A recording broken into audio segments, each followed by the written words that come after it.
like, well, if this ends, do I really want there to be questions and then sides and then people still... You had really analyzed this. I analyzed it. I thought I had every avenue of what would happen if or when it ended, I guess, kind of mapped out. But then when it happened, I guess it almost kind of all went away. And I was like, that was the one avenue I didn't really see.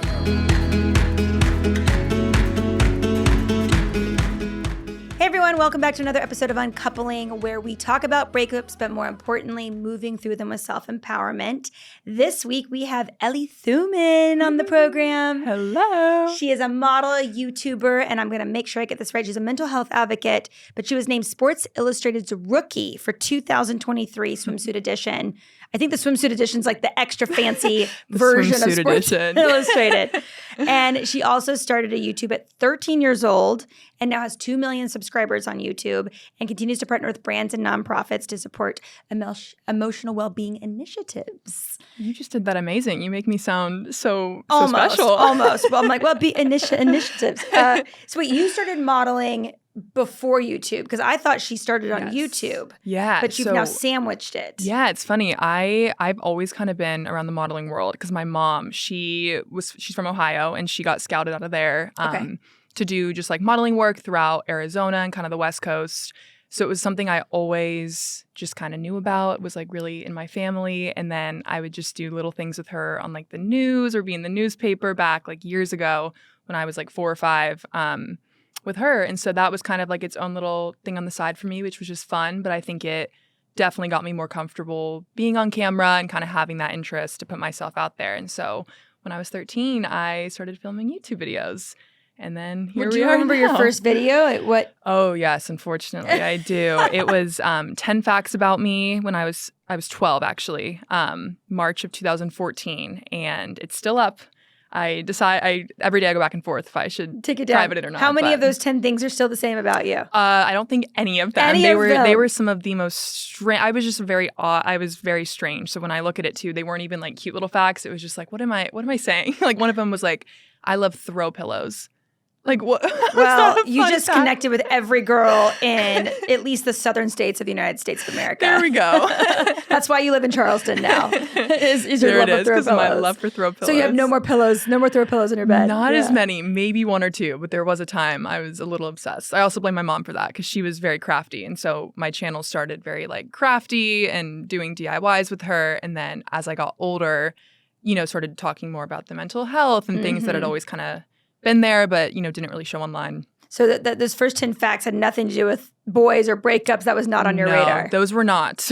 Maybe more so now, but not at the age of 12. At the age of 12. You never know. You'd be surprised when those first crushes pop up. Yeah. So how did you, I guess I'll ask you, are you in a relationship now? I am. Yes. I am in a relationship. Yes. New?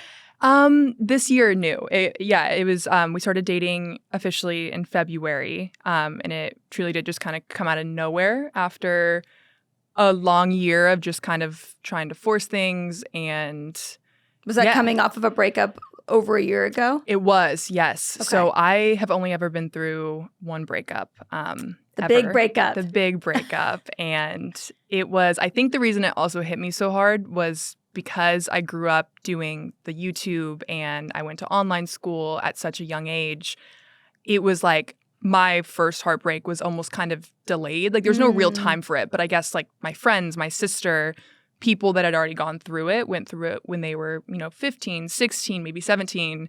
And I was 20 years old and it was just like a very foreign feeling to me. And I had dealt with like, friendship breakups throughout my whole life. And so you kind of understand how that works and kind of figure that out. But this was like a whole new understanding of like, whoa, it makes you almost never want to put yourself out there again because it's such a horrible, horrible feeling, especially when... Welcome to the club. Yeah, it's horrible. It was a very, very new feeling to me. So I think it just kind of... And it was in the new year of 2022 when it happened. And so... Do you feel like... You said you were homeschooled for most of your life? So I went to normal school, and then when I started working more fullish time where it was kind of affecting my absence in the class and everything, I went to online school my sophomore year of high school. And then I went to school for a year, I went to college for a year, but it was during like COVID and everything. And so it was still like all online. So I never really had that. You still were kind of homeschooling essentially. Even though I was COVID. like trying not to, it still just the cards fell that way where I was still online school. Right. Do you feel like going to online school, how did that affect meeting guys or meeting potential partners? Yeah. Was that something that prohibited, like you're saying, it delayed you? Totally. I think I'm so mature and I've always been told that in every other aspect, I feel like, than when it came to boys and relationships like that and kind of that like emotional maturity in a relationship. Because I think just like pivotal years that you're around boys and, you know, you get crushes and you have all that and have co-ed environment. Yeah, it's like I never really had that. I think through high school, that's when a lot of people like really kind of lean into that.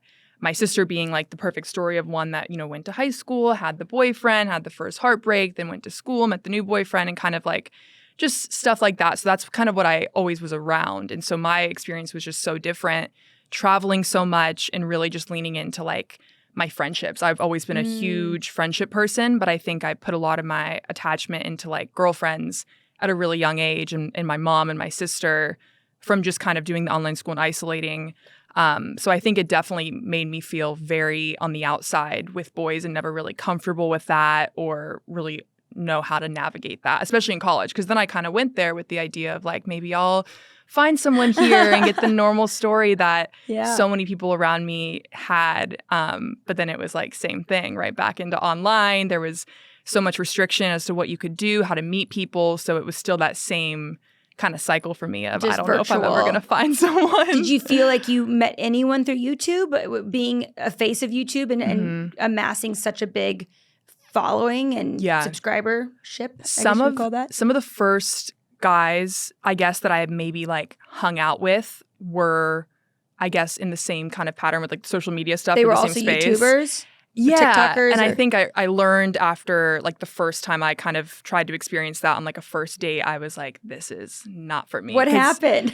There's just a lot of, at least from my experience, I think guys with a following or the social media presence at the young age that I was when this was happening at like 16, it's just like that emotional maturity and also just like how they kind of outwardly feel with that. It kind of adds this layer of confidence, too much attention. And I think that like certain guys was a turn off. Can just take that attention and run with it. And I saw that and I was like, I can't bring, I also worked so much of my life was online. I think I learned from that. I wanted someone so far removed from that space. And I still stand by that. Like to this day, I'm like, that is just something that like cannot work for me. Opposites attract. Opposites attract. Some people maybe love it because you can relate on certain things, but I just have never. Was there any example, not naming names, of a guy that you just, any sort of atrocious or grandiose gestures or narcissistic behavior that you found that was just too much for you to handle? I do remember there was one time I was hanging out with a guy and it was early on and I remember he had me take a picture at the beach on his back and he like Facetuned himself in it but left me. I didn't even know what that was. Like this, I was young. This was years and years ago. And after that, that's when I cut it. That was the like. You noticed like you don't look like that in real life. This is weird. I don't like this. Why are we doing that? Why do you not have pores on your skin? Why is this happening? And why did you leave me completely like without it? Like that's just offensive at this point. But note to Facetune, dudes, don't face or note to social media dudes, don't Facetune yourself. Don't be doing the Facetuning. Come on. That is funny. I don't think I've ever even heard of that. Yeah, I mean it was so long ago, but I think it did enough damage on my end of, okay, I'm going to not do that. And so I went through multiple years without any guy experience after that. Guys in the public eye are a little different. I had a guy that I dated that had darker skin than I did. And I would always find my concealer missing. And he's an actor. And I found out he was using my concealer. No And way. it wasn't the correct shade. Oh, and so he was going to auditions and I didn't know until before he'd walk out the door. And I was like, wait, put this on. Oh my God. And it was like two-toned. I was like, how many reads have you been going to with my concealer on? I'll buy you. I will get you the right match. Well, and I think it was more just like I noticed it was in a different bathroom. And then he was like, oh, I use it sometimes for auditions. So we actually didn't discuss any of that. What I did was I went and got 2 shades darker and I just placed it in his drawer. Oh my gosh. Okay, what a good girlfriend though. And then we discussed it and he's like, and I was like, yeah, that's the shade you should be wearing. That just shows right there. There is just certain things. It's a things difference for guys on camera and guys in the public eye. 100%. Thank God I don't think he was going to Facetune himself. I think that's where it goes too far. That was definitely a little far, especially being that young. I was like, I don't even know what this, like, why is this happening? So with the big breakup, how did you meet this guy? I met this guy ironically through social media, but it wasn't someone that was in the social, or I guess it was what I learned after and what took the biggest part of my healing was like someone that wanted it, but was able to kind of like slowly show that throughout the span of that relationship. And I was so fascinated at the beginning with the idea of having someone that wasn't in it. And so I think it was really then hard to kind of like put trust back in myself where I would start to kind of see things during it that showed that this person wanted it when they knew it was something that that would be the first thing when someone would ask me like, what are you looking for? It was like someone just doing their own thing, someone that, you don't have to have it all figured out, especially at our age, but like someone that just has their own passions, their own things. And mine is mine. I'm very protective over it because I did this all, worked so hard from a young age where I just wanted someone that was proud of me for it and, saw it for me and let me have my thing. And then I would be proud for them and have their thing. And there was things during it that I would start to see. But I think because it was my first relationship, you ignore so much of that. And that's what I did. And then to see those things happen. And then after it was just like, whoa, I think that's almost worse. I did decide this. The wannabe is almost worse than the one that's made it because at least with the guys that have done it, interesting, they did it successfully somehow, regardless of the ego that maybe comes with it. But the wannabe guy that does it, can be really difficult. Do you think there was a competitive nature within him and a comparison nature because he was the wannabe?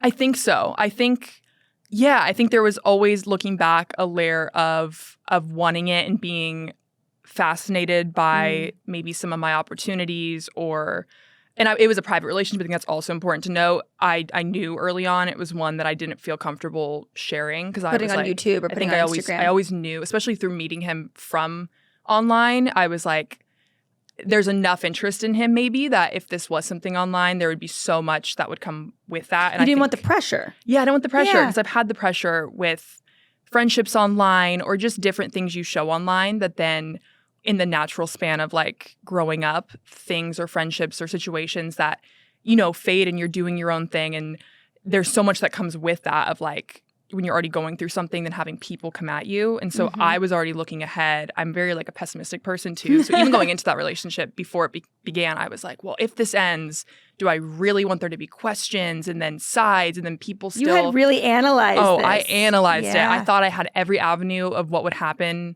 if or when it ended, I guess, kind of mapped out. But then when it happened, I guess it almost kind of all went away. And I was like, that was the one avenue I didn't really see. The one where I just got like really like someone that took my biggest insecurities that I would express to them and use it against me. I was like, that was the one How did you do that? I think just by knowing that the social media and having someone that cared about me for me and that nothing that came with what I did, because I dealt with that so much my whole life with people maybe not having the best intention. And so I thought that a relationship, a really like sacred thing like that would be the one person that would just see me for me. And then you kind of see after that wasn't the case or that was the way the actions felt to me. And that's how they were like taken. So I think that was like the avenue that you didn't see. Because when you're dating someone, you're not trying to look at those kind of things. Right. And if anything, like you said, when you do see them, you don't want to look at them. Yeah, you just kind of brush them off. It's called cognitive dissonance. Is that what it's called? There's a certain amount of months that can pass by where you'll find yourself rooting for the relationship to work despite seeing something you don't like because you've been essentially attached at that point. Wow. Yeah. And I think that also adds to like, I've learned a lot about through that, like my attachment style and being like an anxious attachment where even if you know something might not be for you, attaching yourself to it because it's like it's the comfort. There's so much that comes with that, like the experience you've had with someone that I think that even makes you brush it off even more, those things. Did you were you aware of your attachment style? Because you're anxious. There's also secure, insecure, anxious. Is there a fourth one? Avoidant, I think. Thank you. Avoidant. Yes, there is definitely I know avoidant one. There yes. is that. And you can be like attached avoidant or unattached avoidant, right? There's different crossovers you can have, right? Totally. So, or I guess I should say securely avoidant or insecurely avoidant. I think it's secured and insecured. Yeah, I think it's how it is. Yeah. And so did you feel like you discovered your attachment style during the relationship, or was it recovering through the breakup that you started to, like you said, see more signs in him and then realize, oh, I must be anxiously attaching and trying to make that relationship work when it shouldn't have? I think about halfway through the relationship was when it started, because I think the first, and I still believe this to this day, because so much has happened in my life that has led me to where I am now, where like maybe certain things that I thought during that breakup or during that relationship have changed. But one that I stand by is like, you don't really know someone for at least 6 months to a year. Like there's so much that can be hidden and kind of not brought to light, or that you don't, even if it is brought to light, because then there's other people that say you can know so much about someone within like the first time of being with them if you're looking for the right things, which I think can be true to an extent, but like the real compatibility you part. You can only hide for so long if you are trying to hide something about yourself. 100%. And so I think the back 6 months of that breakup or that relationship, I think was when I started to learn like, this is, why do I always feel like I'm needing some validation? Why am I feeling like I need to always be like reminded of things and affirmed by things, and why is it not happening, and what does this mean? Am I the only person that feels this way? And would he hold back compliments or words of affirmation as a result of any kind of resentment because of the professional ambitions? Yeah, I think as it went on, I think it was almost the hard part was the beginning. There was a lot of the affirmations even before I realized that I needed them. Like I think going into that relationship, I didn't realize I was anxiously attached because I'd never, dated anyone before. Right. So it was like I was still skeptical. I still had my girlfriends that I was closer to than anyone, and my family. And then I was kind of almost trained into thinking that, where when you're being given these compliments and given these grandiose words and phrases for a certain amount of time, and then when they're like pulled from you. Interesting. Almost like a love bombing kind of situation. Yeah. And I think even sometimes maybe a guy doesn't even realize they're doing it. It might not always be intentional, but I think that's definitely what it felt like, or it was perceived to me to become then, because when it's taken, and maybe some guys or some people in a relationship justify it as like, getting more comfortable, or you're not needing to like woo someone over with these. But usually when the compliments will die down as a result of comfortability, you also as the partner feel more comfortable with where them. You can unspokenly still feel that love. Yes, and then it needs to translate to the actions. And I think the biggest, didn't feel that. I didn't feel that. I think the biggest more than anything takeaway that I learned was even those words that I thought were filling me up the first 6 months. I think when I really reflected, the actions were always pretty much the same, but at least at the beginning, the words were there that kind of masked over it. And then when the words were gone, and then the actions were just not me, then it was just like, whoa, there's not even words that are hiding what's really going on here. Right. So I think that was my biggest takeaway, was like, even though I am anxiously attached, I got to also take words, not with a grain of salt, but with a little bit more protectiveness to myself. Guard.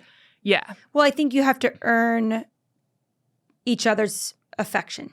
Yes. And that's an organic process. So that's why I think people call it love bombing, is they haven't, I would say, attached to that person on an emotional level to give really intimate compliments. Yes. When you don't know someone enough to give that kind of intimacy to someone yet. 100%. And I think I also learned that like I'm very emotionally in depth, where you need to, someone that is emotionally in depth, like I think definitely needs to be with someone that can see that in them and honor that, even if they have a little bit more time it takes to get to that place, or need someone to teach them or talk to them about it. But like they have to be able to give you that and understand that about you, and understand maybe why those anxious things come out, or why you're always maybe overthinking, or you have these really deep thoughts that come out. And I've definitely learned that about myself, and I've had to honor it instead of trying to run from it. Because I think then I became almost like mad at myself for feeling that way, and thought that I was just kind of like, isolated in my own way for thinking that way. But then I kind of learned after, no, I needed to like honor myself, and that's how I am. And there's someone that will, you know, validate that instead of making me feel really more anxious about it. Right. Is that what spawned the breakup? How did the breakup start? The breakup was, I think, a slow thing. I think that's how a lot of relationships are, where there's that point where you just, like, the minute you question, I feel like, ooh, maybe this is, like, not working. Because I think what happened was it was a long-distance relationship. Okay. I think that also is important to add. I was doing a lot of giving and a lot of forcing, and it was never something that needed to happen. Like, this person never, like, made me feel pressured that I had to go see them or I had to do this. But I think I'm such a, like, I want to make something work. And you were putting the pressure on yourself. I was putting pressure on myself. And when that couldn't be matched, or when I'd be told, like, I'll come see you next, or I'll be able to do this for you and meet you here, or go to Thanksgiving with you, if you then those things don't happen, then it became really exhausting. Absolutely. Going out of my way. And it was like, but I'm showing my heart the way I want to, and coming to you, and I'm 50% there, whereas you're 50%. Yeah, I'm just like, just meet me somewhere in the middle, and then everything will be great. And so when I started to finally vocalize the things I needed, I think the fear took over, and it became overwhelming. And it was kind of like we knew it was slowly starting to end when things just weren't aligning. Maybe things that we used to, trips or situations that we used to enjoy together, just became almost like just not, or there'd be more fighting. And I learned a lot about, like, drinking with that and how that would kind of escalate my emotions, because I was good at suppressing them until, like, a trigger would happen, especially in a drinking situation, then everything would come out. And I thought we were at a better place after I was really challenging him to get emotionally deep with me, because I was like, maybe that's what we need here to really, you were I need trying to understand. Every avenue. I really was. And my whole family saw it. My friends saw it. Like, I was pouring, and no one can tell you that you have to break. They can give you advice, but, like, it comes down to you. They felt having it. To They do saw it. They saw it. How much in advance did they see it, where they were quietly supporting you, trying not to tell you what to do? I think around month, like halfway through, like month 6 or 7, when valid issues that I would go to my mom with, or my sister, and just be like, hey, like, this is all new to me, but why is this happening? Or why am I feeling a constant layer of disappointment? That's not fun for this person to be feeling that they're disappointing me, but why are they doing it if they're in charge of what they're promising me and then not doing it? Like, why is this happening?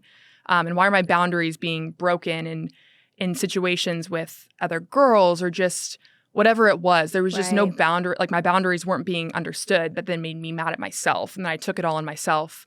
And so what advice did they give when you went to them with that? They would just, what would they give to me? Because it's funny, because it, like, takes me back, because I felt it for so long, and then when you finally feel healed, it's crazy how, like, you have to really, you can all see in retrospect. Yeah. My mom would tell me, like, look, you know enough about this person now where they're not changing. You have to either accept them for how they work and trust that they're giving you what they can. And if that's not enough for you, that's okay. It doesn't make them a bad person, but you have to honor you, and that you have such a busy life and you're so incredible that, like, you deserve someone that knows that every single day and reminds you of that and has the actions that back it. Great advice, that it doesn't cause extra mental work for you to be in the relationship after a long day of already working. It was hard. Exhausting. It felt like a full-time job, but I did it to myself. It should be easy and it should be the part that feels so easy and just makes everything feel worth it. Yeah. 100% recharges you, but it was exhausting. And so I felt like I finally broke through to this person at the end of the year. We were trying to plan, like, 1 year stuff. We were trying to plan fun stuff for the new year. I knew when I felt that he also wasn't really appreciating my trips, or wasn't really inviting me to things or making me feel wanted. I was like, oh, this is a little weird.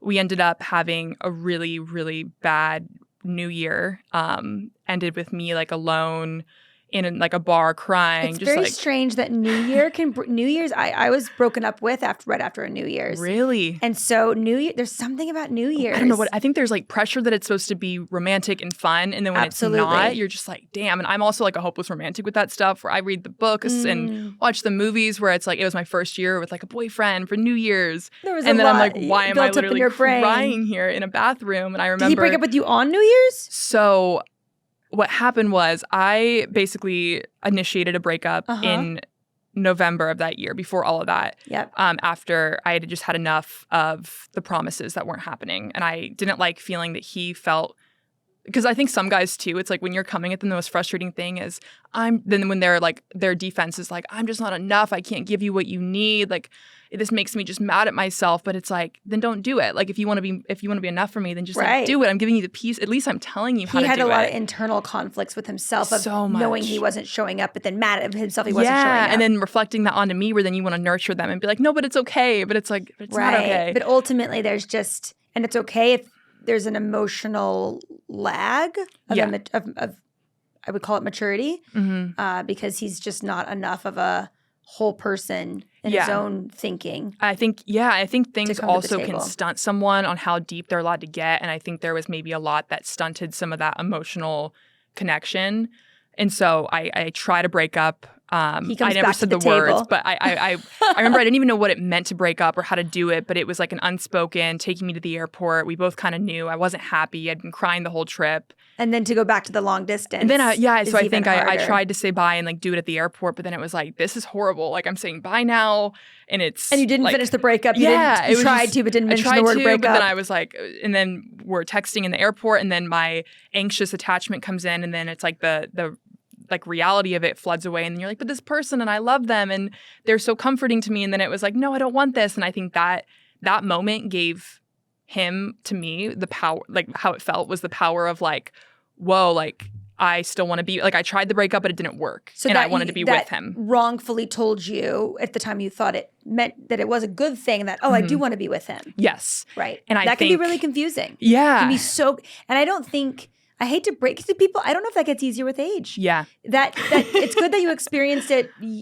at a younger age, to feel that push and pull of the false start. Yes. And then saying, I must want to be with him then. Yeah. Dot. And then it became almost like, then I was all in almost over again. And it was like, well, that feeling of almost losing you made me go back in. But his actions still were pulling away, going out later, being with the wrong people, or just breaking the boundaries. More? It was the worst month of my life. That November was so horrible because my sister was going through a real breakup. So I'm seeing what it means to go through a breakup. And I'm watching a real breakup. Like, mine wasn't like, I guess. It was the false breakup. Yeah, the false breakup. Right. Hers was like, they're done. And I'm seeing how horrible she felt. And I was like, I don't think I'm strong enough to do this. I was going to say, was that modeling a good modeling, but it was a bad modeling. It was a horrible modeling. I was like, I can't do this. This is horrible. I just want to be good with this person.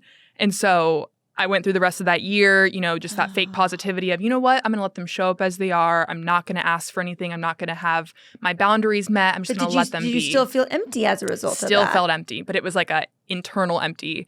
And so after that new year, we had a really long talk on January 1st. And I was like, look, at this point, that was a horrible New Year's. Neither of us wanted to start it that way. I have so many goals for this year, and I want you to be a part of them, but like, we need to break this down. And I thought I got through. It was probably the best talk in my eyes that we had the whole relationship. It was like a 4-hour talk of just like. What made you finally get up the courage? And I don't say that finally in a bad way. I mean, that takes a lot to do that. Yeah. I think I've always put pressure on like a January 1st, like new year, let's figure it out. I think it was such a horrible way to start the year that I like my mom, who's very solution-based. Or the best way to start the year. Or the best way. That's true too. I think that solution-based part in me was just like, we're going to figure it out right now. We're in person together here. Break it down. Yeah, we're just going to break it down and see what's going on. And it really felt like, he heard me. Like, here we go. Like, this is good. He had just graduated college. The promise was, now it can begin. Now I can put my best foot forward, because that's all the excuses. Is what he was saying. Yeah, all the excuses are done. Just graduated in the winter. Here we go. It's go time. And I go home back to Arizona from New Year's. I'm in my room the next day, get super sick. I end up having COVID. And I'm stuck in my room. It was like day 2. So it's like that ass feeling where you just feel like absolute like shit. And I remember I had a lot of time to be on my phone during this. And I had never really gone on his social media too hard because I trusted him. I didn't feel insecure like that to do that. I never let myself do it. And I found stuff that really hurt my feelings or was just enough to bring up to him, like, just hey, breaking your boundaries. Yeah, breaking the boundaries. Like, was it whether comments it was under certain pictures? liking stuff, and just liking. And I think also being a public person, I was like, you doing this means people are going to say, like, Ellie's boyfriend is doing this or adding. It's such. I think also the other issue was the issues we were having felt so immature, and I was ready for a mature relationship. Like the fact that social media was the issue of this, or adding people on Snapchat was the other thing that I found out, felt so beyond my years of like, this should not be why we're breaking up right now or why we're having issues. And so I brought it up to him, and I basically I gave it all on him and was like, this isn't okay. I'm not okay with this. I need to sleep on it. And I thought I had the power in this situation. And I woke up the next morning to a FaceTime call as I'm in bed with COVID, planning the next week to go to Hawaii for my dad's like dream trip as a family. It was a huge deal. We were all going together. I wake up, get the call, I answer. He's crying on the phone, breaks up with me in 15 minutes. It was you're right. I'm just not ready for this. I can't live up to everything. Basically putting it. He was aware of it. He was aware of it, but the most frustrating part was, why couldn't you have said this in person to me? Why are you doing it in 15 minutes when I can't even go with COVID? With COVID, can't hug my sister, can't hug my mom. You know how anxious I am. You know I'm surrounded in my room with stuff from you. I'm sitting here stuck, and it was almost the most frustrating thing because it was like I wanted him to be enough, and I wanted him to be able to give me the bit. I didn't feel in my heart that I was asking for these crazy things, so it was really hard to grasp why that was happening. So. But also in retrospect, which you've had so much time to think of, the idea that he would put you in that position with COVID, where you're not able to hug your mom, was stepping outside of the situation to say, oh, well, the writing's on the wall. Yes. If that's the kind of if decision this person knew, that is very true. And that's what my mom said, because she's like, if this person loved you and knew you and knows how you work like we all do, then that's your answer right there. I love that your mom gave you that advice that's how they're too. going to do this to you after everything you poured into their family, their friends, them for a year, and how amazing and loving you were, if that's how they're going to wrap this up for you, then that's Did you that's process your answer. That when your mom told you that? I did. Everything would make sense when you talk through a breakup with a mom, a sister, friends. Everything's making sense. You're getting riled up. You understand it. You get mad. You're then like, you go to bed at night, and the feelings come back in. And then you're just sad. And then you have, I think the biggest issue nowadays too is having social media with a breakup, and especially a self-sabotager like myself. It became a habit for a long time after the breakup to sabotage and find things to hurt my feelings. And I think it happened because he wanted to be painted as this like almost like hero that like broke up for my betterment. And that was how it was kind of worded to me and then to the family that he tried to do on his end. And I would respect that had the actions followed what someone that had my best interests do. The actions were everything that made me anxious. The following girls from my state, following girls from my modeling agency, posting just too close for comfort. Too close for comfort. It seemed to be intentional. So intentional. The true colors came out literally within 48 hours after that phone call breakup.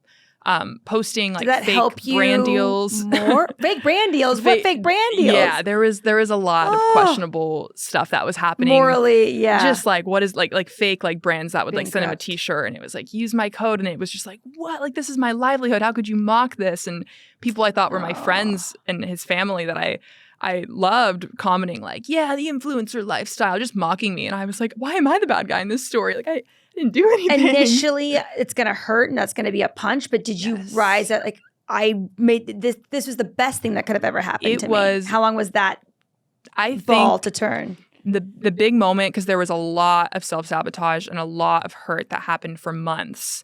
And then I got the reach out, and then I got the next reach out, and then the like little check-ins. From him. Yeah. And I never responded. Trying to get back together.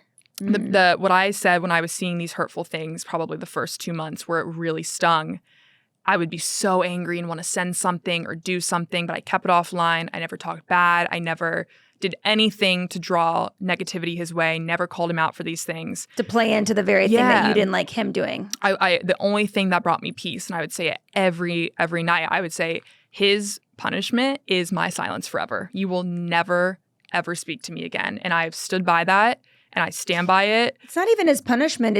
It's honoring your boundary. Yeah. And it's what brought me peace. And it's like, if that's what's going to make me feel peace, knowing that like my presence is important, and it felt like it wasn't important to you. It wasn't important enough to break up with me properly or fight for me. I just wanted someone that would fight for me.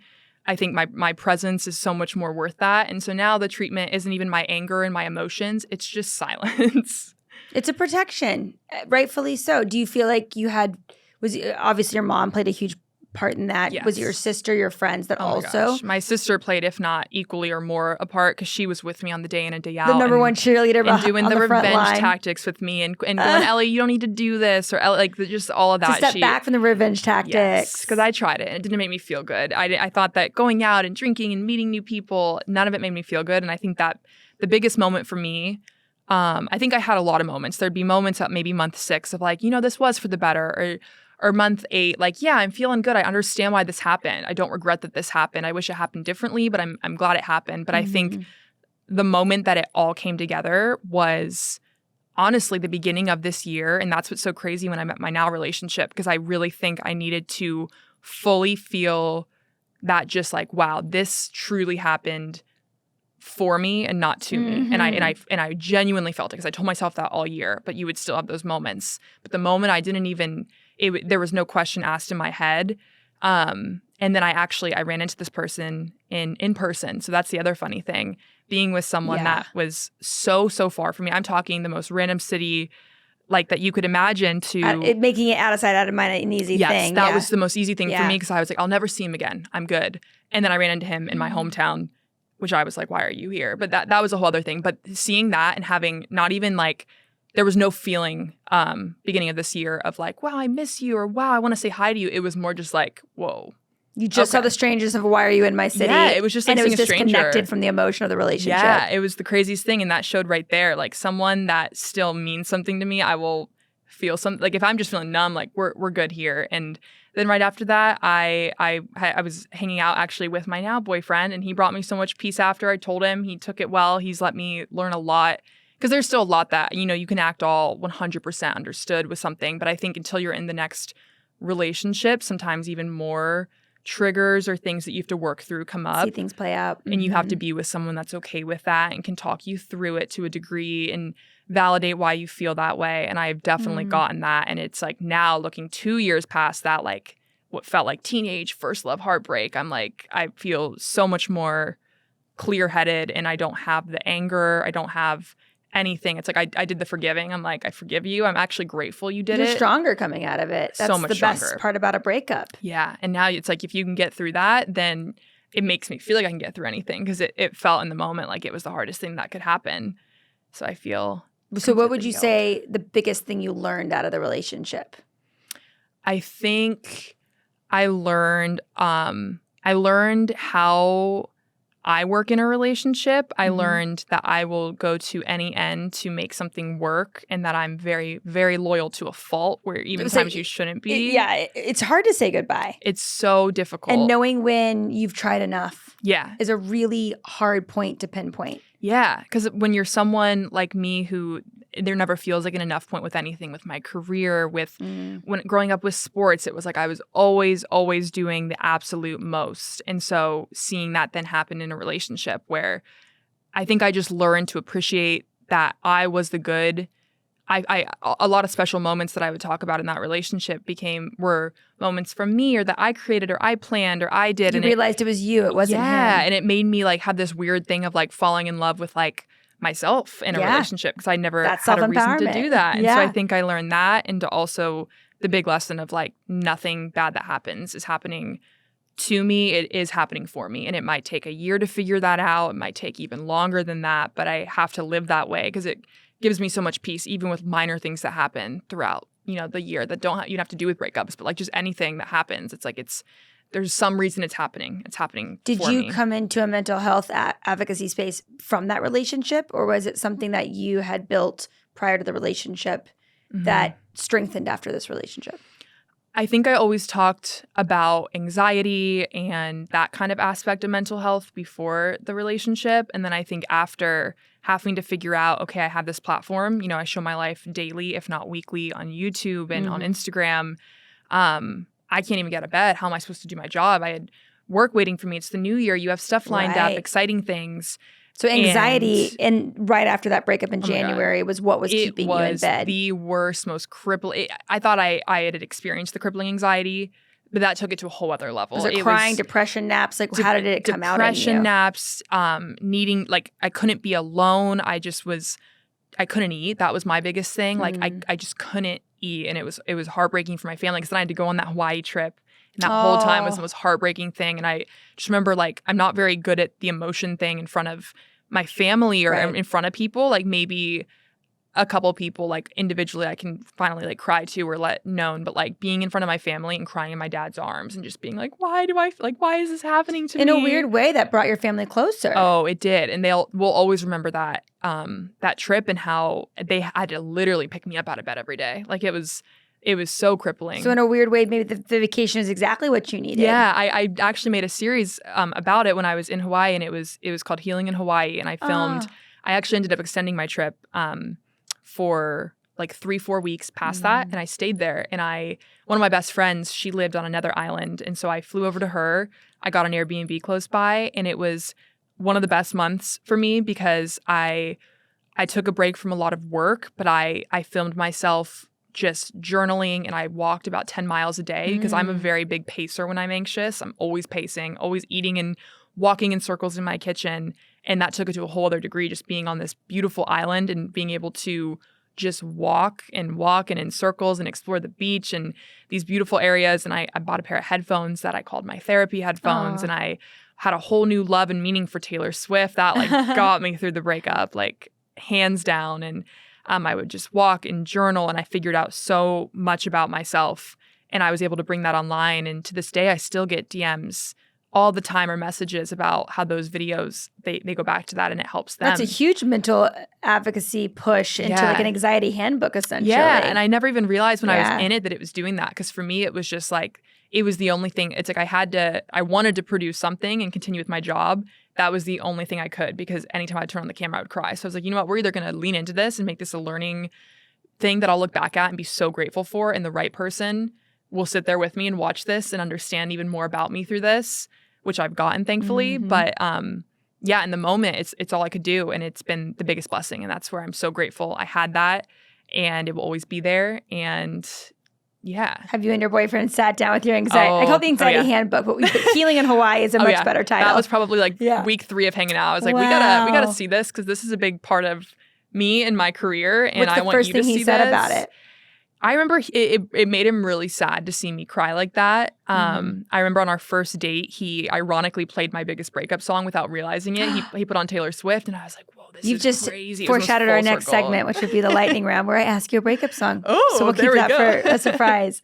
Wow. So that's a lovely bonding experience, which ironically, your previous breakup led you to. Yeah, and that's where there's no ill will now, because I wouldn't be with the person I'm with now had that not happened. So I'm actually very grateful for that person. And I just hope that they've been able to grow and become a better man for whoever they end up with. That's all you can hope for from these guys that have a lot to learn. I mean, you're a great example of what breakups can lead to. Yes. Yeah. And it feels good to be on the other side of it, because you hear it during it, and I'm so skeptical where it was like, no, this is going to stick with me forever. But then it's like, you get through it and you feel family really vacation, some therapy headphones, 10 miles walking, a lot of journaling. A lot of healing, and leaning into the anxiety. Yes. And sometimes it's all you can do. Lean into it before you can go to the next phase. Yeah. Perfect. Well, thank you so much for your story. Thank you for being able. It's honestly good for me this time, 2 years later, to be able to go back and really have gratitude about why you are where you are now is because of a breakup. Yeah, 100%. That's why we do this podcast. I love it. It's an uncoupling. I love it so much. So our next segment is going to be a lightning round. One word answers, one sentence answers, whatever comes to you first. Which we kind of already know. When was your first breakup? First breakup was 2022. How old were you? I was 20 years old. 20 years old. Who was your first crush? Ooh, my first crush. Nick Robinson. Nick Robinson. Yeah. Is that an actor? He was an actor, and he was in a lot of like movies that I loved. Yeah. An amazing actor. I just I loved him. Yeah. What is your model relationship? Somebody that you really admire in your life, a couple you really admire? I would say my mom and dad. They're still together. Yeah, my mom and dad. And then what is your go-to breakup movie? Go-to breakup movie? It can be the Eras Tour, but it doesn't have to be. I'm like, now it would be that. I would say there's the movie Someone Great, I think. Is that what the name of it is on Netflix? That one really helped me. Someone Great. Okay. Someone Great, or How to Be Single was a fun one. What is your breakup song? We can now debut it. We got All Too Well, 10-minute version, and better man, Taylor Swift. 10-minute version of All Too Well. It has to be the 10-minute version. 10-minute version. I am not a Swiftie, but my two best friends are. So it's an interesting dynamic. Yeah, that would be an interesting dynamic. That is a very interesting dynamic. The first thing you do after a breakup? Cry. And then just talk about it nonstop to a couple close people in my life to really understand all avenues to it. Good venting session. And then what is your breakup food or stress food? Soup. That's a lovely way. That's a lovely. Sometimes it can be difficult with anxiety to eat, these meals and all of that. So I think soup was just a way. It was comforting. Soup is a hug. Yeah. It's a breakup hug. Yes. That's a great answer. And then what is the number one red flag in a relationship or a potential relationship? Words being louder than action and emotional immaturity. And then what is your number one green flag in a relationship or potential relationship? Emotional maturity and being a man of his actions. And then what is a fun quirk of yours that your partner loves about you? I think that I'm really bad. Besides Taylor Swift being the biggest Swiftie, I have really weird music taste where I always will just not understand a moment and put on something so just random or cringy, and they've learned to love that and accept that about me. What's the last cringy song you listened to that you just love? On my birthday, I had a playlist on, and it was the Madagascar. It wasn't the time for that. That's why it was weird. Normally it'd be fun, but it was that song, and it was just what are you doing? Y'all's generation of Madagascars are "Ba menya, let it be like the Lion's King." It's the best. Those are the lyrics to me. No, I don't know. Yeah, it doesn't get old. Yeah. Well, thank you so much. Yes. Last thing we'll ask you is your words of wisdom. If you have an elevator pitch or guidance of someone going through a breakup, what would you tell them? I would say time truly heals all, because there's times where that's the only solution. You can help yourself, but at the same time, you got to let time go on, and you got to be putting in the action to allow that time to go on. And that revenge isn't the answer, because the only person that's doing anything to and affecting is yourself. They don't necessarily care what you're doing. You're drinking poison. It's not going to do anything but just, traject you backwards in terms of growing. Kind of just doing your thing. And the big word that I stood by was, it's not happening to me. It's happening for me. It's happening for you. Well, thank you, Ellie. Yes, I appreciate you coming of course. on. Thank you for having me. I think everyone's going to learn a lot from Healing in Hawaii on YouTube. Healing in Hawaii, yes. Healing in Hawaii. Thank you so much for joining us for another episode of UnCoupling, and subscribe wherever you get your podcasts. And don't forget to become part of our exclusive Patreon community. We'll see you next time. UnCoupling Podcast is produced by Stampede Ventures, Jason R. Ellis, and Holland Roden.